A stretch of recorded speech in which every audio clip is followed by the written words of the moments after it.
আচ্ছা বন্ধু, তোর একটা কথা বলি, টেনশন কাকে বলে? টেনশন? টেনশন কাকে বলে? ঠিক আছে, তোর আজকে টেনশন কাকে বলে তোর আজকে শিখাবো আমি। তাহলে শুন। আচ্ছা বল।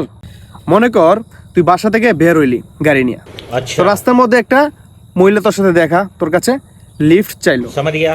তো তুই লিফট দিলি। হঠাৎ মেয়েটা অসুস্থ হয়ে পড়লো রাস্তায়। তো এত কিছু না ভেবে তুই হসপিটাল নিয়ে গেলি। ঠিক আছে। হসপিটাল নেওয়ার পর ডাক্তার চেক আপ করে আসলো, এসে তোকে বললো কংগ্রেচুলেশনস, তুমি বাবা হতে চলেছো। তখন তো তোর মাথা খারাপ, আমি তো এই মহিলাকে চিনি না। আর মহিলা জুড়ে জুড়ে চিৎকার করে বলতেছে যে ওই আমার সন্তানের বাবা। তারপর এখানে পুলিশ আসলো, পুলিশ আইসা তোকে মেডিকেল চেক আপ করালো। এখন মেডিকেল রিপোর্ট আসলো, ডাক্তার তোকে বললো আপনি কখনো বাবা হতে পারবেন না। তারপরে তুই দুঃখ ভরা মন নিয়ে একটা বট গাছের নিচে যায় বসলি। अच्छा বসার পর তোর হঠাৎ মনে হলো, আরে আমার তো দুইটা সন্তান আছে বাসায়, তাহলে এই দুইটা সন্তান কিভাবে আসলো? এখন বুঝলি?